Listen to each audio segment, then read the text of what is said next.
last na lang, sa naging remark ni Duterte na patayin yung 15 senador, parang sineryoso ng iba, sabi niya daw dapat yun baliwalain dahil kahit nga yung bomb jokes, di ba, nirereklamo sila mga nagbibiro tungkol doon. So dapat ba seryoso yan na baliwalain yung sinabi mo? Yes, kaso na kasi yan, di ba? Meron nang nag-file sa Korte Suprema.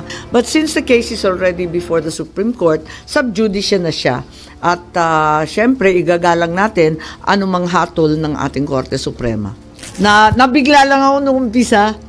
Nung umpisa sinabi ko talaga lalabanan ko yung hanggang dulo. Pero ang ibig ko sabihin doon, hindi lalabanan dahil kaibigan o kapatid. Lalabanan ko kasi ayoko ng gulo. Well, ibig ko sabihin na ayokong sumapi at tututulan ko lahat ng gulo. Ayoko ng magulo eh. Yeah, ako in principle, ayoko ng gulo. Ganun lang kasimple yun. Kaya yung sinabi kong lalabanan ko, hindi ko naman sinasabing hindi ko pakikinggan, hindi ko gagampanan ng papel ko. Sobrang nakakagulat na balita. Grabe, Senator Amy Marcos, ginulat ang mga Duterte sa utos ng Korte Suprema. Shoot to kill ang mga senador. Ayon sa nakalap nating impormasyon, Senator Amy Marcos nagsalita na. Hindi siya kasama sa sinasabi ni Duterte 15 senador na ipatutumba dahil hindi siya nakikitang balakid ni Vice President VP Sara. Pero nagbantang lalabanan niya ang impeachment. Grabe, Senator Amy Marcos, ginulat ang mga Duterte sa utos ng Korte Suprema. Shoot to kill ang mga senador. Tara panoorin natin. Hi ma'am, good morning. Ma'am, clarify lang po sana. You previously said na you will not be joining Alianza para po your ading will no longer be put in a difficult position and your true friends won't have to hesitate. So ano po ba ang status? Are you Ganun pa rin, independent ako. Nagklaro lang ako sa alyansa na hahayaan ako na magsalita ng gusto ko at hindi ako sang-ayon sa lahat ng nasasabi sa entablado. Pero pupunta ako lalo na't mga kaibigan nga yung nag-host ng ibang rally. So mamaya, palibasa loyalist country ang Pasay, malamang pumunta din ako. Tinitingnan ko pa nga eh. Pero ganun. And ma'am, how's your relationship po with VP Sara? Have you talked with her recently po? Actually, hindi pa kami nagkikita dahil hindi ko binubulabog yung taon dahil problema. Ma'am, 21, narinig naman ako ma'am narinig niyo ako with mask ma'am? Oo naman. Okay. Ma'am, 21 rallies, so parang nakaka-6 or 7 na, yung sa Alyansa, how many more will you be attending? Or a-attendan nyo lang kapag ang host ay kaibigan nyo? Paano po? Yes, parang ganon. Pag may barkadang host at kung libre ako, kasi kaibigan naman natin yung sa Dumaguete, pero hindi ako available. May lakad ako eh. So, pupunta akong Pangasinan. Ewan ko ba, saan ba ako pupunta? Basta alam ko, mapapadpad ako sa kabilang dako, kaya hindi ako makakatungo. Gaano ka-importante sa inyo, ma'am, yung endorsement ng Pangulo? Well, definitely, importante. Pagkat pamilya kami, no? Pagkapatid kami. So, sa kabila ng aking pagtutunggali sa ibang polisiya, hindi naman kami nag-aaway kailanman. Kaya suportado ko naman siya lagi at inaasahan ko maging matagumpay ang kanyang administrasyon. Ma'am, last na. Spur of the moment ba yung nangyari sa Lawag na taasan ng kamay ninyong dalawa o talagang yung plan na sa entablado mataas? Hindi, walang kaplano-plano yun. Last minute nga ako, hindi ko nga sure kung pupunta ako. Kaya lang kinaladkad na ako ng anak ko. At sinundo nga ako ng ibang kaibigan. So napunta nga ako ng biglaan. At yun nga, nung nasa entablado na, nagkahilaan nga. At nagtaas na ng kamay. Pero talaga naman nagtaas ng kamay ng sabay-sabay eh. Thank you, ma'am. Ma'am, Anan, Hi, Sally. Ay, hindi kita nakakita. ang target ng Alyansa 12-0, sa tingin nyo doable o malabo yan? Marami ring malalakas na kandidato eh. Oo. So, mahirap yung ma-achieve yun. Paano? Ayoko nagko-comment tungkol dyan eh. Ayoko rin nagko-comment tungkol sa survey. Kasi ang turo ng ama ko, running scared kami lagi. As in, parati kaming sinasabihan na mangampanya lang, magtrabaho lang, kayon lang. At wag masyadong pinapansin yung magandang balita, wag malulugmok sa masamang balita. Pero itong mga prediction, mga forecast, di ba, highly speculative, kandidato naman ako, mas maigi na magdasal. Pero conforme ba kayo, ma'am, dito sa mga survey? Duterte. Kasi naalala ko na si Senator Miriam Santiago against dahil sabi niya mind conditioning na. Well, to a certain degree, talaga mind conditioning, nakaka-brainwash at maraming nenervyos at kinakabahan kapag mababa ang survey. Tapos, masyado namang natutuwa kapag mataas ang survey. Ako, hindi ako magpapa-apekto gano. Although, binabasa ko kasi kailangan talaga guide yun para alam mo kung ano yung nakakaligtaan mo, yung nababaliwala mong lugar, kinakailangan talagang pukpukin. Ganun lang. Last na lang. Sa naging remark ni Duterte na patayin yung 15 senador para makapasok yung mga candidates ng PDP laban. Parang sineryoso ng iba, sabi niya daw dapat yun baliwalain dahil kahit nga yung bomb jokes, di ba, nirereklamo sila mga nagbibiro tungkol doon.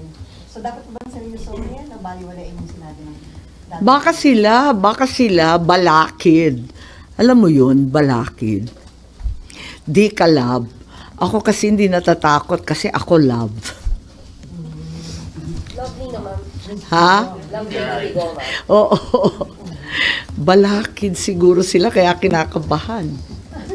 So knowing Duterte, ma'am, Well, sanay na rin tayo sa Davao Trash Talk, di ba? Ayun. Without passing judgment na masama o mabuti, parang namihasa na rin tayo sa karirinig.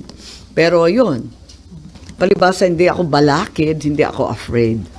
so walang basis yung kaso na yung final ng PNP-CID. Hindi ko alam. Hindi ko nakikita yung kaso mismo. Ma'am, yung sa mga binanggit nyo kanina na hindi kayo conforme, hindi kayo naniniwala sa ibang binabanggit sa entablado ng alyansa, which particular topics kapag Well, as a general rule, ayoko kasi nagbabanatan sa eleksyon. Para sa akin, very self-defeating and unconstructive.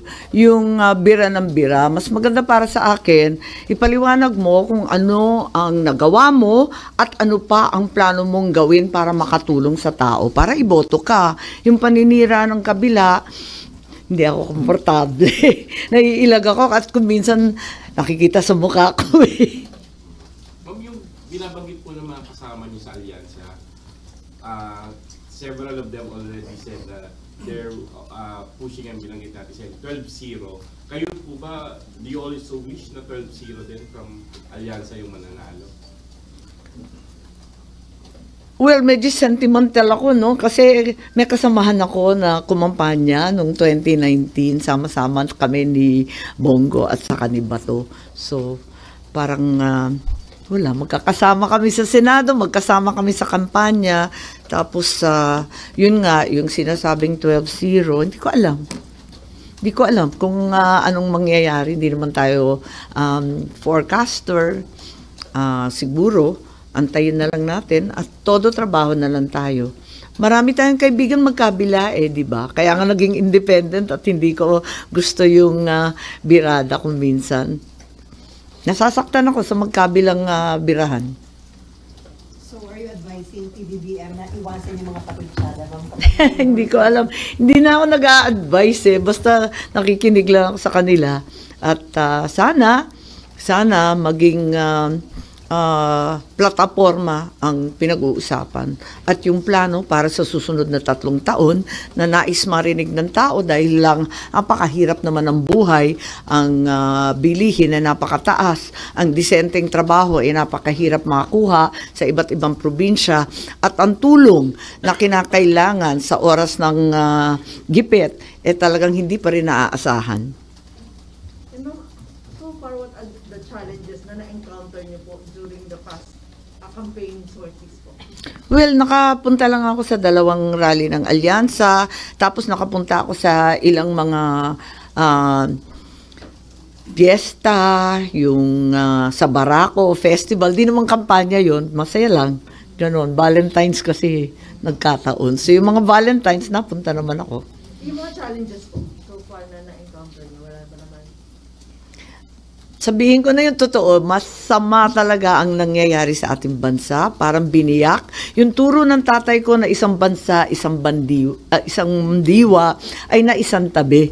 Kaya Nakakalungkot dahil parang nahati ang ating bansa, ang Luzon nasa isang panig, ang Visayas Mindanao nasa kabilang panig, parang lumalalim, lumalawak ang hidwaan. Ayoko ng ganun, sana nagkakaisa tayong Pilipino.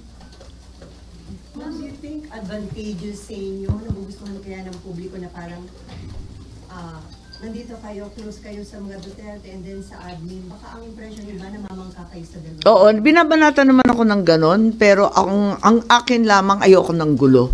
Ayoko talaga ng gulo. Ang gusto ko lamang mangampanya at isaad kung ano yung plano ko. Yung nagawa ko na, yung tungkol sa land reform, syempre, yung tungkol sa social pension ng ating senior citizens, syempre sinasabi ko yun, na at the same time, sinasabi ko rin kung ano yung aking balak pa para sa ating magsasaka, para sa ating mga naghihirap na mga seniors, PWD, solo parents, at iba pa. Kaya't andun ako kung ano yung plataforma, kung ano yung entablado na matutungtungan, gusto ko lang i-push yung aking message. Ma'am, sabi niyo, hindi kayo sumasang-ayon sa lahat ng sinasabi sa entablado. Ma'am, si Pangulo kasi mismo yung medyo strongly worded yung mga speeches and usually against sa kabilang panig. Yun ba yung inaayawan nyo or hindi nyo inaagrihan? Siguro may dahilan siya kung bakit ganun yung salita niya. Isa na lang, impeachment po, sumulat si Senator Coco ngayon kay SP Cheese na parang kung pwedeng no delays with the ganun trial. ba? Opo. No delay. Yes, kaso na kasi yan, hindi ba? Meron nang nag-file sa Korte Suprema. Personally, no, sa akin lang, I believe that the doctrine of separation of powers among the three great branches of government grants the Senate a great degree of discretion in handling impeachment trials, including whether the proceedings can begin during the recess or not. But since the case is already before the Supreme Court, sub judice na siya. At syempre, igagalang natin anumang hatol ng ating Korte Suprema. Susunod lang ako. Pero kung kayo, ma'am, better po ba yung plano ni SP Cheese na after na lang ng SONA or pagbubukas na lang ng 20th Congress, itackle tong trial proper? Yes, napag-usapan niya ng mga senador at sang-ayon ako sa posisyon ng ating Senate President. Pero according to Senate Minority Leader Coco Pimentel, hindi daw inaayon sa constitutional mandate ng Senate dahil nandun yung word na forthwith. Kaya he is asking SP na eto dapat... Well, forthwith will still be the next available session. Sa totoo lang, 2 taon naman naririnig na natin yung impeachment diyan sa Kongreso, October 2023, nung umusbong yung usapin tungkol sa impeachment. Pagkatapos 2 buwan na nakalipas, nung final yung impeachment sa Congress, hindi naman dali-daling dinala dito sa Senate, hindi naman natin masasabi na urgent, requiring the calling of a special session. Yun lang ang pakiwari kong personal. Parang hindi justified dahil hindi naman siya urgent. 2 taon nga pinag-uusapan, 2 buwan, inupuan, hindi naman pinadala rito. Ano doon ang urgent? So while waiting kung ano yung magiging action ng Supreme Court doon sa petition, kayo ba personally may mga initial preparation na kayo? Binabasa nyo na yung articles of impeachment? May hinire na kayong legal counsel? Siyempre, nag-aaral tayo ng kaunti. Wala akong pasensya sa procedure, kaya napipilitan ako magbasa ng procedure. Sa totoo lang, hindi ako mahilig at yung mga detalye, yun, inaaral pa natin. Although realistically, wala pa namang rules of impeachment yung Senado na pag-aaralan. Umpisan pa dun eh. Nagde-drop ka lang. Yes po. You never denied your closeness with the Vice President. Is there any chance in the future that you're gonna inhibit in the Senate impeachment impeachment trial? I don't think it's necessary. You can be close to a person. I'm very close to the president as well. He's my brother. So I'm clearly related to him. I'm related to quite a number of officials, as you well know, both in the Congress as well as in the local governments. But I think we are fully aware of our duties as senators, and will study all the evidence that will be provided and rule and vote on all that exactly as presented. Question number 2, if you don't mind. You're in the position, you said earlier that there's a big divide between Filipinos at the moment, and you're in the position to put them together. Have you tried, or have you any thought of like doing something for the sake of unity? For it's not but natural na magkakaroon ng divide, but not this one. You also mentioned that earlier. A divide is not natural. I would argue that we are one nation, we are one republic. We should help each other. The divide has probably been brought about by those who are very ambitious, who are in a mad rush for 2028, when in fact it's quite a few years away. Ma'am, how do you feel about yung mga House members? Mas maraming House members na nagsasalita about dun sa kill joke ni Digong kaysa sa mga senador. How do you feel about it?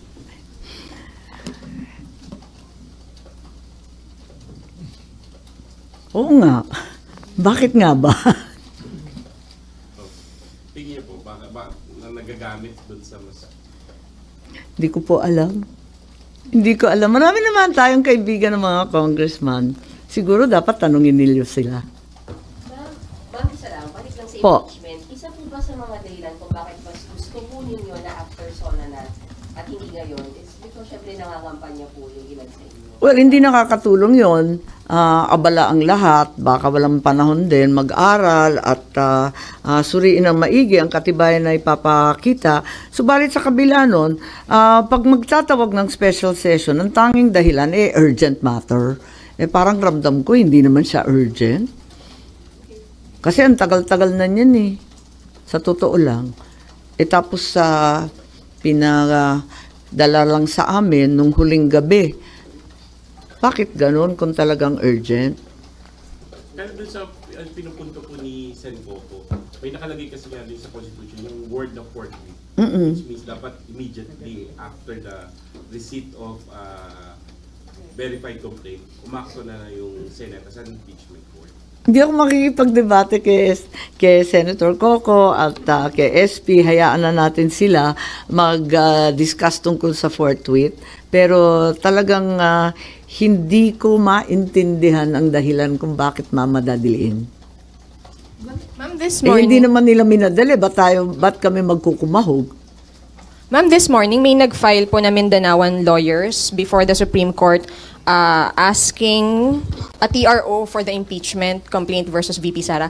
Would you support these moves lang po? Ay, hindi na po tayo nakikialam dyan kasi uupo tayong bilang huwes. Mahirap na siguro. As a matter of fact, lahat kaming mga senador pinagsasabihan na wag na magkwento o magsalita tungkol sa impeachment kasi nga hahatulan namin. So, mahirap na mag-comment ng todo-todo. Interview lang kayo ng interview. Napipilitan ako sumagot eh. Si SP po ang may ganong instruction sa inyo, ma'am? Hindi naman instruction. Siyempre, usapin lang at reminder sa isa't isa na bilang judges sa lalong madaling panahon, mas maigi na wag masyadong nagsasalita. Nabigla lang ako nung umpisa. Nung umpisa sinabi ko talaga lalabanan ko yung hanggang dulo. Pero ang ibig ko sabihin doon, hindi lalabanan dahil kaibigan o kapatid. Lalabanan ko kasi ayoko ng gulo. Ayoko rin ng destabilization, ng revolutionary government. Ayoko ng Bongbong resign. Ayoko ng ICC. Ano mang gulo, ayoko. Dahil ang hirap-hirap na ng buhay, pwede ba? Bumalik na tayo sa totoong problema ng tao. Ng presyo ng bigas at gasolina. Bumalik tayo sa kakulangan ng trabaho. Bumalik tayo sa kapalpakan ng ayuda at pangangailangan ng tunay na tulong. But by saying naglalabanan, ano po yung action na gagawin po ninyo about Well, it? ibig ko sabihin na ayokong sumapi at tututulan ko lahat ng gulo. Ayoko ng magulo eh. Talagang para sa akin, aksaya ng panahon, aksaya ng pera, aksaya ng lakas. Dahil mauubos ang energy natin sa banatan ng banatan. Tapos may mapapala ba tayo dyan? Ay, dadami ba yung pagkain? Mumura ba ang presyo? Magkakaroon ba ng trabaho yung mga kabataan? Wala naman eh. Kaya para sa akin, wasting time. Ma'am, before po may mga calls din po for your brother, President Marcos, to call for a special session. Tingin niyo po ba makakatulong or may bearing din po kung ano yung magiging action niya doon? Do you think na magko-call pa siya ng special session o yung silence niya on that call ay meaning hindi na talaga to muna dapat? Parang naalala ko na may sinabi siyang mag-iintay siya kung manawagan yung Senate. So, yun din, ganun po ba yun, ma'am? Kapag special session, hindi daw po ba prerogative siya ng president lang? Hindi ganun na kaklaro. Pero may magagawa ka ba para pigilan yung impeachment proceedings considering na for now, may jurisdiction na yung Senate doon sa impeachment case laban kay VP Sara? Well, pinagbawal na nga sa amin na magsalita masyado tungkol sa impeachment kasi tulad ng sinabi mo, andito na sa Senado. So, abangan na lang natin ang mga susunod na hakbang ng bawat sangay ng gobyerno at tignan natin kung anong magagawa. So, kahit against kayo ma'am dun sa impeachment, wala Yeah, ako in principle, ayoko ng gulo. Ganun lang kasimple yun. Kaya yung sinabi kong lalabanan ko, hindi ko naman sinasabing hindi ko pakikinggan, hindi ko gagampanan ng papel ko. Kundi ang ibig ko lamang sabihin, kung may gulo, iwas na ako dyan. Nakailang EDSA na sa buhay ko, utang na loob. At ilang kudeta na rin, ayoko na. Tama na yung ganun. Tumanda na tayo sa ganyan, wala naman tayong napala, hindi naman tayo umunlad. Abay, tutukan na natin yung tunay na problema ng bansa. But how about yung accountability? Kasi these are legal mechanisms. Well, that will have to be presented and it will rise and fall on the weight of the evidence presented. Ma'am, given your friendship and closeness with VP Sara, can you still promise to be objective? Of course. I don't see any issues there. Every day in the Senate, there are friends who are hauled in. There are many allies who get into trouble and get investigated. Araw-araw naming trabaho yan. So yung magiging boto nyo ma'am, i-base nyo sa... Sa ebidensya, tulad ng lahat ng mga huwes. Mambalikan ko lang yung ayaw nyo yung banatan during the campaign. Kasi sabi ni Commissioner George Garcia, under the Omnibus Election Code, inaalaw yung negative campaigning, kaya wala daw violation yung mga candidates at supporters na kinikriticize yung mga opponents. So, do you think it's about time na i-amend ang Omnibus Election Code, ma'am? Maganda naman palabasin yung katotohanan tungkol sa bawat kandidato. Yun talaga hindi pagbabawalan. May karapatan ng taong bayan malaman kung sino iboboto nila. So, okay lang na may mga criticism during that. Maraming nagrereklamo rin sa fake news at alam natin ang AI ay nakakasindak. Talagang bilib na bilib ako dahil nabobola tayo lagi kaya dapat maingat. Pero yun nga, yung toxic campaigning, di ko type eh. Kahit ma'am yung mga binanggit po ni Presidente sa rally ng Alyansa, this really happened. Factual naman po yung mga binanggit niya, yung patayan, yung issue ng corruption against the previous administration, the Tokhang. These are actual events that happened in the previous administration. Yep.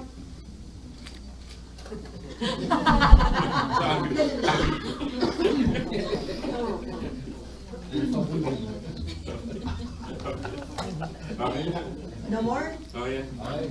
So finally, ma'am, walang session. That's the consensus of the members of the Senate. I believe so. Kagabi birthday ni Senator Jinggoy, hindi ko nakakapunta unless may bago. Pero ang pagkaalam ko, wala namang bago. Yung pa rin ang consensus na palibasa hindi naman nagmamadali, hindi naman pinaspas yung padala rito, napakahabang panahon ng pinag-uusapan, hindi naman na natimbrehan yung Senado na dalian noon, abay bakit kami magkukumahog ngayon? Isn't that just an excuse? Ngayon, ikaw bilang Pilipino, ano ang masasabi mo at reaksyon sa balitang ito?